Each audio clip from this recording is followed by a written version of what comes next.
Апта күндөрү. Апта күндөрү кыргыздарда төмөнгүчө айтылат.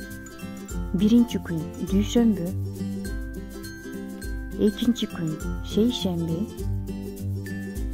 үчүнчү күн шаршемби, төртүнчү күн бейшемби,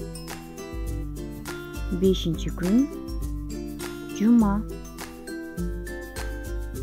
алтынчы күн ишемби. Ал эми эс алуу күнү жекшемби деп аталат.